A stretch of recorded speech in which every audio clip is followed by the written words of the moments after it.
నమస్కారం. ఘంటారావానికి స్వాగతం. ముందుగా ప్రధానాంశాలు. ఈ నెల 16 నుంచి 28 వరకు మరోసారి కులగణన సర్వే. గతంలో పాల్గొనని వారి కోసం మరో అవకాశం.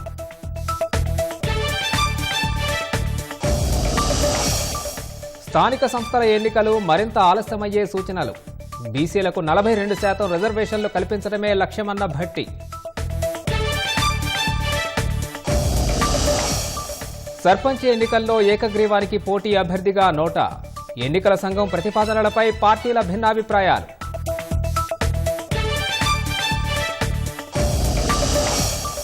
రేషన్ కార్డుల దరఖాస్తుదారులతో మీ సేవ కేంద్రాల్లో భారీగా రద్దీ. స్వీకరణకు నిర్దేశిత గడువు ఏమీ లేదని పౌర సరఫరాల శాఖ స్పష్టీకరణ.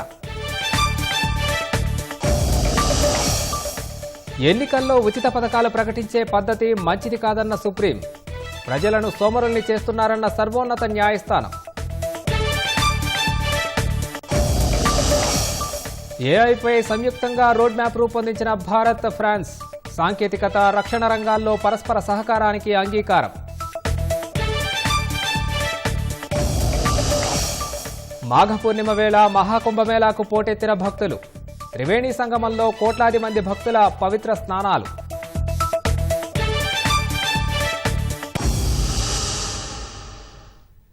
రాష్ట్రంలో మరోసారి కులగణన సర్వే చేపట్టేందుకు ప్రభుత్వం సిద్ధమైంది. కులగణన సర్వేలో పాల్గొనని వారి కోసం మరోసారి అవకాశం ఇవ్వనున్నట్లు ఉప ముఖ్యమంత్రి భట్టి విక్రమార్క వెల్లడించారు. ఈ నెల 16 నుంచి 28 వరకు సర్వేలో పాల్గొనని 3.1% అవకాశాన్ని వినియోగించుకోవాలని విజ్ఞప్తి చేశారు. బీసీలకు 42% రిజర్వేషన్లపై మార్చి మొదటి వారంలో శాసనసభలో బిల్లు ఆమోదింపజేసి కేంద్రానికి పంపుతామని తెలిపారు. రిజర్వేషన్లు అమలు చేసేలా కేంద్రంపై ఒత్తిడి తెచ్చి పార్లమెంటులో ఆమోదానికి కృషి చేస్తామని పేర్కొన్నారు. మరొకసారి ఎన్యూమరేషన్ చేపించుకోవడానికి ఈ లెఫ్ట్ ఓవర్ ఫ్యామిలీస్ కి ఫిబ్రవరి 16వ తారీఖు నుంచి 28వ తారీఖు వరకు ఒక అవకాశం ఇవ్వాలని చెప్పి నిర్ణయం చేసింది. ఇలా లెఫ్ట్ ఓవర్ మిగిలిపోయినటువంటి వాళ్ళ టోల్ ఫ్రీ నంబర్ కూడా రాష్ట్ర ప్రభుత్వం నుంచి అనౌన్స్ చేస్తా ఉన్నాం. ఎప్పటికైనా విజ్ఞప్తి చేస్తా ఉన్నాం కేసీఆర్ గారికి, కేటీఆర్ గారికి, ఇలా మిగిలిపోయినటువంటి వాళ్ళు ఎవరికైనా మరొకసారి అవకాశం ఇస్తా ఉన్నాం. మీరు ఈ రాష్ట్ర జనాభా లెక్కల్లో వచ్చేటట్టుగా చూసుకోండి. ఈ రాష్ట్ర జనాభా లెక్కల్లోకి మీ అందరిని రావాల్సిందిగా విజ్ఞప్తి చేస్తా ఉన్నాం. మరొకసారి అవకాశం ఇస్తున్నాం. మార్చి మొదటి వారంలో కాంగ్రెస్ పార్టీ ఈ ప్రభుత్వం ఆనాటి ఎన్నికల సందర్భంగా పార్టీ ఇచ్చినటువంటి వాగ్దానం మేరకు ఈ ప్రభుత్వం, ప్రజాప్రభుత్వం కట్టుబడి ఉంది, చిత్తశుద్ధితో ఉంది. సంపూర్ణంగా దీన్ని అమలు చేయాలనేటువంటి దృఢ నిశ్చయంతో కూడా ఉంది.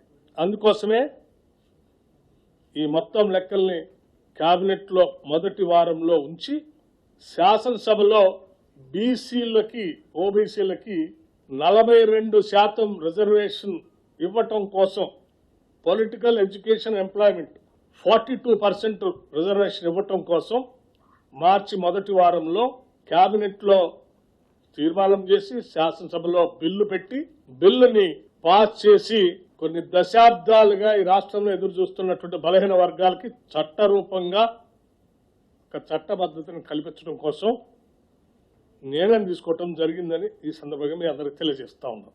ఇక్కడ బిల్లు పాస్ చేయటమే కాకుండా ఈ పాస్ చేసినటువంటి బిల్లుని కేంద్ర ప్రభుత్వానికి పంపిస్తాం.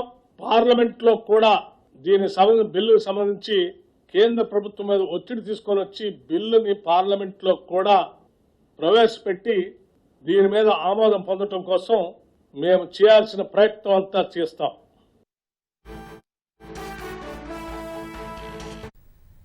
తాజా అంశాన్ని చూస్తున్నాం. మరోసారి కులగణన సర్వే చేయాలన్న నిర్ణయంతో స్థానిక సంస్థల ఎన్నికలు ఆలస్యమయ్యే అవకాశం ఉంది.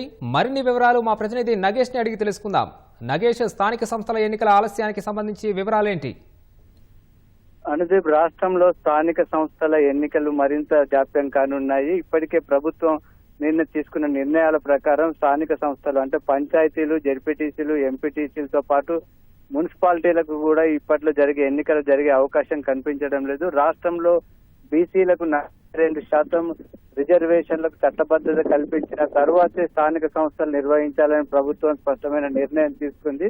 దీనికి సంబంధించి ఉదయం నుంచి కూడా ఈ రోజు ముఖ్యమంత్రి ఉప ముఖ్యమంత్రి, మంత్రులు, ఉన్నతాధికారులు దీనిపైన సుదీర్ఘమైన సమీక్ష నిర్వహించారు. కులగణన, అదేవిధంగా బీసీలకు రిజర్వేషన్, స్థానిక సంస్థల ఎన్నికలు, ప్రధానంగా ఈ 3 అంశాలపైన చర్చించారు. కులగణనకు సంబంధించి గతంలో పాల్గొనని వారి కోసం మరొకసారి అవకాశం ఇవ్వాలని ఈ రోజు నిర్ణయం తీసుకున్నారు. గతంలో సుమారు 3.1% రాష్ట్ర జనాభాలో వారు పాల్గొనలేదు కాబట్టి వారు మరొకసారి స్వచ్ఛందంగా వారు ముందుకు వచ్చినట్లయితే మరొకసారి వారికి అవకాశం ఇచ్చి కులగణన చేపట్టాలని కూడా ఈ రోజు నిర్ణయం తీసుకున్నారు. దానికోసం ఒక టోల్ ఫ్రీ నెంబర్ ఏర్పాటు చేయాలని ఒక నిర్ణయం తీసుకున్నారు. టోల్ ఫ్రీ నెంబర్ కు ఫోన్ చేసినట్లయితే ఎన్యూమరేటర్ వారి ఇంటికి వెళ్లి వివరాలు సేకరించే విధంగా, అదే విధంగా ఆన్లైన్ లో కూడా అవకాశం కల్పించాలని నిర్ణయం తీసుకున్నారు. అయితే ఇదంతా ఈ ప్రక్రియ అంతా కూడా ఈ నెల 28వ తారీఖు వరకు పూర్తి చేసి తాజాగా వచ్చినటువంటి జనాభా లెక్కల ప్రకారం వాటన్నిటి బీసీలకు 42% రిజర్వేషన్ కల్పించే విధంగా మార్చి మొదటి వారంలో కేబినెట్ ఆమోదం తీసుకుని అసెంబ్లీలో కూడా ఏకగ్రీవ తీర్మానం చేయాలని నిర్ణయించారు. అయితే సుప్రీంకోర్టు నిబంధనల ప్రకారం 50% దాటిన రిజర్వేషన్లు 50% దాటినట్లయితే రాజ్యాంగ సవరణ చేసి దాన్ని 9వ షెడ్యూల్లో పెట్టాల్సి ఉంటుంది. కాబట్టి ఇదంతా కూడా పార్లమెంట్ చేయాల్సి ఉంటుంది. కాబట్టి పార్లమెంటులో ఇది పెట్టాలంటే దీనికి సంబంధించి కేంద్ర ప్రభుత్వం చొరవ చూపాల్సి ఉంటుంది. కాబట్టి అవసరమైతే కేంద్రం మీద ఒత్తిడి తీసుకొచ్చేందుకు ఇక్కడ ఉన్నటువంటి అక్కడ రాహుల్ గాంధీ నాయకత్వంలో కాంగ్రెస్ పార్టీ ఎంపీలతో పాటు రాష్ట్రంలో బీసీ ప్రయోజనాలు కోరుకున్న వారందరినీ కూడా అక్కడికి తీసుకెళ్తామని ఉప ముఖ్యమంత్రి భట్టి విక్రమార్క వెల్లడించారు. అయితే ఎంత త్వరగా చేసిన ఈ ప్రక్రియ అంతా సుమారు 2-3 నెలలైనా ఒకవేళ కేంద్రం సుముఖంగా ఉన్నట్లయితే సుమారు 2-3 నెలలు పట్టే అవకాశం ఉంటుంది. కాబట్టి మరొక వైపు భట్టి విక్రమార్క స్పష్టంగా చెప్పారు, అంటే అప్పటికి అంటే దాదాపు పంచాయతీ ఎన్నికలు జరగక చాలా కాలంగా ఇప్పటికే ప్రత్యేక అధికారుల పాలన కొనసాగుతుంది. గత నెల నుంచి మున్సిపాలిటీలు కూడా ప్రత్యేక అధికారుల పాలనలో వెళ్లాయి. స్థానిక సంస్థల ఎన్నికలు జరగనట్లయితే ఆర్థిక సంఘం నిధులు కూడా నిలిచిపోయే అవకాశం ఉంది. ఇదే విషయాన్ని ఆ విలేకరులు ప్రశ్నించగా దానికి సంబంధించి బీసీ ప్రయోజనాల కోసం అవసరమైతే 2-3 నెలలు భరిస్తామని భట్టి విక్రమార్క వ్యాఖ్యానించారు. అంటే కనీసం 2-3 నెలలైనా స్థానిక సంస్థల ఎన్నికలు నిలిచిపోయే అవకాశం ఉందని భట్టి వ్యాఖ్యల ద్వారా స్పష్టంగా కనిపిస్తుంది. అంటే కేంద్రం అటు పార్లమెంటులో ప్రవేశపెట్టి చట్ట సవరణ చేసి రాజ్యాంగ సవరణ చేయడం అనేది చాలా సుదీర్ఘమైన ప్రక్రియగా కొనసాగే అవకాశం ఉంది. కాబట్టి అప్పట్లోగా పెట్టే అవకాశం మాత్రం కనిపించడం లేదు. అయితే ఒకవేళ హైకోర్టు లేదా కోర్టులు జోక్యం చేసుకుంటే తప్ప ఈ విషయంలో లేదని ఒక నిపుణులు కూడా చెప్తున్నారు. అనుదీప్, ధన్యవాదాలు నగేష్. ప్రభుత్వం చేపట్టిన బీసీ కులగణన, ఎస్సీ వర్గీకరణపై పీసీసీ అధ్యక్షుడు ఎమ్మెల్సీ మహేష్ కుమార్ గౌడ్ ఆధ్వర్యంలో ఈ నెల 14వ తేదీ మధ్యాహ్నం పవర్ పాయింట్ ప్రజెంటేషన్ ఏర్పాటు చేశారు. ప్రభుత్వం చేపట్టిన ఆ కార్యక్రమంపై పార్టీ నాయకులు, ప్రజాప్రతినిధులకు సమగ్ర సమాచారం ఇవ్వాలని కాంగ్రెస్ నిర్ణయించింది. గాంధీభవన్లో జరిగే ఆ కార్యక్రమానికి ముఖ్యమంత్రి రేవంత్ రెడ్డి, ఉప ముఖ్యమంత్రి భట్టి విక్రమార్క సహా మంత్రులు, ఏఐసీసీ ఇన్ఛార్జి ప్రధాన కార్యదర్శి దీపాదాస్ మున్షి హాజరు కానున్నారు. ఆ కార్యక్రమంలో పార్టీ శ్రేణులు పాల్గొనాలని పీసీసీ విజ్ఞప్తి చేసింది. రాష్ట్రంలో జరిగిన కులగణన రీసర్వే చేయాల్సిందేనని, మరోసారి సర్వే చేస్తే బీఆర్ఎస్ అధినేత కేసీఆర్ సహా కేటీఆర్, హరీష్ రావు సహా అంతా పాల్గొంటారని మాజీ మంత్రి, శాసనసభ్యుడు తలసాని శ్రీనివాస్ యాదవ్ తెలిపారు. బీసీలకు చాలా అన్యాయం జరిగిందన్న ఆయన 2014లో 8% వరకు ఉన్న ఓసీ జనాభాని దాదాపుగా రెట్టింపు చేసి చూపిస్తున్నారని ఆరోపించారు. రాష్ట్రంలో 60 లక్షల మంది లెక్కలు లేకుండా పోయారన్న తలసాని బీసీ, ఎస్సీ, మైనారిటీలు అంతమంది చనిపోయారా అంటూ ప్రశ్నించారు. బీసీ ముస్లింలు పెరగకుండా ఓసీ ముస్లింలు మాత్రమే పెరిగారా అంటూ ఎద్దేవా చేశారు. కామారెడ్డి డిక్లరేషన్ ప్రకారం బీసీలకు 42% రిజర్వేషన్లు ఇవ్వాల్సిందే అన్న తలసాని ఆ మేరకు అసెంబ్లీలో బిల్లు పెట్టిన తర్వాతే స్థానిక సంస్థల ఎన్నికలకు వెళ్లాలని డిమాండ్ చేశారు. బీసీ సంఘాలు కలిసొచ్చే వారితో కలిసి ఉద్యమిస్తామని, పార్టీ పరంగా పోరాడతామని శ్రీనివాస్ యాదవ్ తెలిపారు. తెలంగాణలో విజయవంతంగా కులగణన చేశామని రాహుల్ గాంధీ చెబుతున్నారని, అదంతా తప్పుల తడకని, అంతా గగ్గోలు పెడుతున్నారని వ్యాఖ్యానించారు. పంచాయతీరాజ్ ఎన్నికల్లో పార్టీ పరంగా 40% కాదని, చట్ట ప్రకారం పెంచాలని జాతీయ బీసీ సంక్షేమ సంఘం జాతీయ అధ్యక్షుడు, రాజ్యసభ సభ్యుడు ఆర్ కృష్ణయ్య రాష్ట్ర ప్రభుత్వాన్ని డిమాండ్ చేశారు. ఇందుకోసం అఖిలపక్ష సమావేశం ఏర్పాటు చేయాలని కోరారు. హైదరాబాద్లో బీసీ యువజన సంఘం అధ్యక్షుడు నేల వెంకటేష్ అధ్యక్షతన జరిగిన సమావేశానికి 14 బీసీ సంఘాల నాయకులు హాజరయ్యారు. పంచాయతీరాజ్ ఎన్నికల్లో బీసీలకు పార్టీ పరంగా 42% కోటా ఇస్తే న్యాయం జరగదని, ఎలాంటి వివాదాలకి తావు లేకుండా చట్ట ప్రకారం రిజర్వేషన్లు 42%కి పెంచాలని డిమాండ్ చేశారు.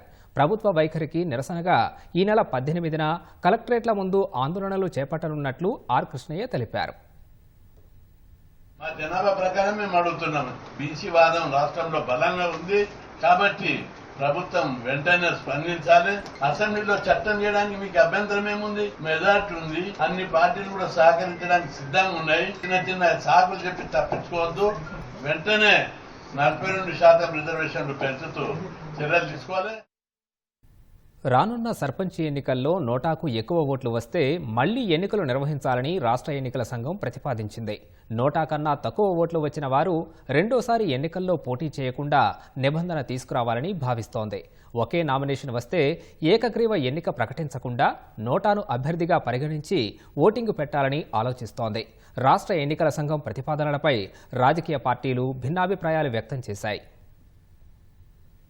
రానున్న సర్పంచ్ ఎన్నికల్లో కీలక ప్రయోగాలు చేయాలని రాష్ట్ర ఎన్నికల సంఘం భావిస్తోంది. ఏకగ్రీవ ఎన్నికలపై ఆరోపణలు వస్తున్నందున ఒకే నామినేషన్ వచ్చిన గ్రామాల్లో నోటాను అభ్యర్థిగా పరిగణించి పోలింగ్ నిర్వహించాలని ప్రతిపాదిస్తోంది. నోటాకు ఎక్కువ ఓట్లు వస్తే మళ్లీ ఎన్నికలు నిర్వహించాలని ఆలోచిస్తోంది. పోటీలో ఉన్న అభ్యర్థులు ఎవరూ నచ్చలేదన్న అభిప్రాయాన్ని తెలిపే స్వేచ్ఛ ఉండాలన్న సుప్రీంకోర్టు ఆదేశాల మేరకు స్థానిక సంస్థల ఎన్నికల్లో నోటాను ప్రవేశపెడుతూ 2016, 2018, 2019లో రాష్ట్రంలో నిబంధనలు సవరించారు. ఒకవేళ నోటాకే ఎక్కువ ఓట్లు వచ్చినప్పటికీ ఆ తర్వాతి స్థానంలో ఉన్న వ్యక్తి ఎన్నికైనట్లు ప్రకటించాలనేది ప్రస్తుత నిబంధన. ఒకే నామినేషన్ వచ్చినట్లయితే ఏకగ్రీవంగా ఎన్నికైనట్లు ప్రకటిస్తున్నారు. ఏకగ్రీవంగా ఎన్నికయ్యేందుకు కొన్ని చోట్ల బల ప్రయోగాలు, ప్రలోభాలు జరుగుతున్నాయని, నోటాతో ఎన్నిక పెట్టాలని ఫోరం ఫర్ గుడ్ గవర్నెన్స్ వంటి ఎన్జీఓలు రాష్ట్ర ఎన్నికల సంఘాన్ని కోరాయి. వివిధ రాష్ట్రాల్లో ఎన్నికలపై అధ్యయనం చేసిన రాష్ట్ర ఎన్నికల సంఘం మహారాష్ట్ర, ఢిల్లీ, హర్యానా విధానాలను పరిశీలించింది. ఆ 3 రాష్ట్రాల్లో పోటీలో ఉన్న అభ్యర్థుల కన్నా నోటాకు ఎక్కువ ఓట్లు వస్తే మళ్లీ ఎన్నికలు నిర్వహించాలనే నిబంధన అమల్లో ఉంది. రెండోసారి కూడా నోటాకే ఎక్కువ ఓట్లు వస్తే మాత్రం మళ్లీ ఎన్నిక నిర్వహించకుండా రెండో స్థానంలో ఉన్న అభ్యర్థిని ఎన్నికైనట్లు ప్రకటించేలా అక్కడి రూల్స్ ఉన్నాయి. హర్యానాలో మాత్రం నోటాకు ఎక్కువ ఓట్లు వస్తే మళ్లీ ఎన్నిక నిర్వహించడంతో పాటు మొదటిసారి పోటీలో ఉన్నవారు తిరిగి పోటీ చేయరాదనే నిబంధన ఉంది. రానున్న సర్పంచ్ ఎన్నికల్లో హర్యానా మోడల్ను ప్రయోగాత్మకంగా అమలు చేయాలని భావిస్తున్నట్లు గతేడాది నవంబర్లో రాజకీయ పార్టీలకు రాష్ట్ర ఎన్నికల సంఘం ప్రతిపాదనలు పంపించింది. అభిప్రాయాలు, సూచనలు పంపించాలని రాజకీయ పార్టీలను కోరగా సిపిఎం మినహా మిగతా పార్టీలు స్పందించలేదు. త్వరలో సర్పంచ్ ఎన్నికలు జరగనున్నందున ఈ అంశంపై చర్చించేందుకు రాజకీయ పార్టీల ప్రతినిధులతో రాష్ట్ర ఎన్నికల సంఘం సమావేశమైంది. రాష్ట్ర ఎన్నికల సంఘం కమిషనర్ రాణి కుముదిని అధ్యక్షతన జరిగిన సమావేశంలో రాజకీయ పార్టీలు భిన్నాభిప్రాయాలు వ్యక్తం చేశాయి. నోటాకు ఎక్కువ ఓట్లు వస్తే మళ్లీ ఎన్నిక నిర్వహించాలన్న ప్రతిపాదనను కాంగ్రెస్ పార్టీ వ్యతిరేకించింది. మళ్లీ ఎన్నికలు నిర్వహించడం చాలా ఖర్చుతో కూడిన వ్యవహారమని పేర్కొంది. ఒకే నామినేషన్ వచ్చిన చోట ఏకగ్రీవంగా ఎన్నిక ప్రకటించకుండా నోటాను అభ్యర్థిగా పేర్కొంటూ ఎన్నిక నిర్వహించాలన్న ప్రతిపాదనను బీఆర్ఎస్ సమర్థించింది. ఏకగ్రీవ ఎన్నిక కోసం బెదిరింపులు, బల ప్రదర్శనలు జరిగే అవకాశముందని ఆ పార్టీ నేతలు పేర్కొన్నారు. ఏకగ్రీవ ఎన్నికల అంశం సుప్రీంకోర్టులో ఉన్నందున అభిప్రాయం చెప్పలేమని బీజేపీ వెల్లడించింది. ఎన్నికల్లో నోటాకు సంబంధించిన నిర్ణయాలు రాష్ట్ర ఎన్నికల సంఘం పరిధిలోకి రాదని, దానికి అవసరమైన చట్ట సవరణలు చేయాల్సి ఉంటుందని బీజేపీ నేతలు పేర్కొన్నారు. నోటాకు మెజార్టీ వచ్చినట్టుంటే వాళ్ళ సెకండ్ క్యాండిడేట్ మీరు డిక్లేర్ చేయాలని ఇదివరకు ఉన్నాయి. కొంతమంది ఏమంటారంటే అది ఆ ఎలక్షన్ క్యాన్సిల్ చేయాలి, మళ్ళీ ఎలక్షన్లు పెట్టాలంటారు. అది పద్ధతి కాదు. ఎందుకంటే ఎలక్షన్లు పెట్టిన కొద్దీ ఖర్చులు ఎక్కువ, ప్రజలకు ఇబ్బంది, అందరికి ఇబ్బంది. అందుకొరకే నోటా అన్నది సరైన పద్ధతి. ఎవరికైతే క్యాండిడేట్ ఇంట్రెస్ట్ ఉందో వాళ్ళు నోటా వేసుకోవచ్చు.